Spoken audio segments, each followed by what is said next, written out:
friends, welcome to The Legacy. Today we're going to talk about the Christmas story, which is obviously one of the most familiar stories in the whole Bible, and rightfully so.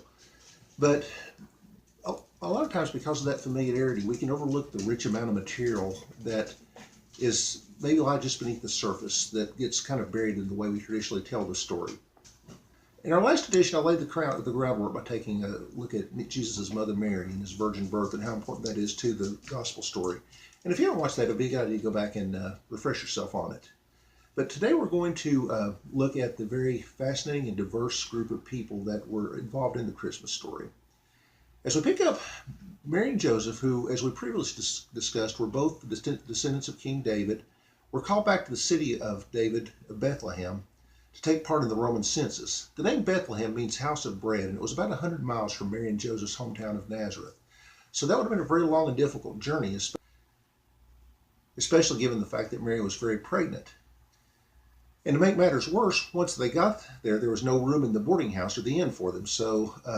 But even that was an act of God's providence when we see who the first people God chose to reveal the message to were. And we'll talk about that more in a moment. Bethlehem was along the trade route between the people commonly traveled between Egypt and Jerusalem. And there had been an inn there since the time of King David to accommodate the large number of people who made this journey. When there was no room available, it really wasn't unusual for people to sleep outside in the courtyard or in the stable area where the people would keep their caravan animals. And Mary and Joseph did have to avail themselves of this option. So with that in mind, it's interesting to note that the first people that received the good news of Jesus' birth were shepherds working on a night watch.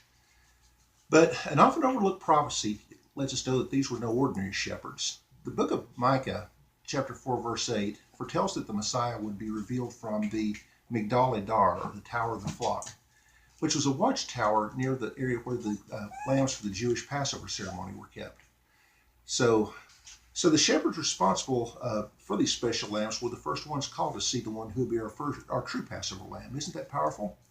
Jewish law had strict guidelines regarding the condition of the sacrificial animals. They had to be totally without blemish or defect of any kind. So for that purpose, the lambs were wrapped in things known as swaddling cloths to keep them from thrashing around injuring themselves. So when the shepherds arrived and saw the baby wrapped in these kind of cloths, there was no doubt in their mind what they were looking at. Probably the most misunderstood people in the entire Nativity story, and that's the Magi, or the wise men. Although our modern nativity scenes show them as being at the manger, they actually weren't at the manger at all. At the time they arrived, they visit the Holy Family in a house rather than a stable, and Jesus is described as being a young child rather than an infant. He may have been up to 2 years old at the time that they got there. The Magi were an order of priests and scientists from the region of Persia that we now know as modern Iran. In the Old Testament, we read about the tragic events that led up to the Jews being carried away to the nation of Babylon in captivity. Well, eventually the Babylonian Empire was overthrown by the Persian Empire. And one of the key people living in Persia at the time was the prophet Daniel. And he did work with the Magi, and he may very well have been the one that introduced them to the Hebrew scriptures about the coming Messiah. Now, tradition tells us there were 3 wise men, but of course we don't know how many there were. And the common image of them as 3 guys just carrying small gift boxes coming through wouldn't have caused anywhere near the kind of stir these men did. And we'll talk about that more in our next session. Magi were men of tremendous political influence and prestige, and one of their titles were, and keep this in mind because we'll be talking about next lesson, kingmakers. The gifts they brought to Jesus, gold, frankincense, and myrrh, were common gifts given to honor new kings. Some theologians, or many theologians, and I agree, will also believe that they have symbolic meaning as well. Gold, of course, being Jesus' role as the King of Kings. Incense, meaning his role as the great high priest.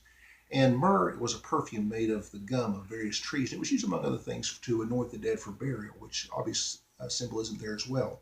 And of course, in large enough quantities, these gifts carried enormous monetary value, enough to abundantly fund Jesus' ministry for life. Again, we'll pick up here in the next session when we talk about Jesus' early years. But as we go through these studies, I hope you'll be inspired to dig deeper than what you might have been taught through the years. When it comes to something of this magnitude, it's important that we don't let our traditional religious understandings of things keep us from what God really has for us.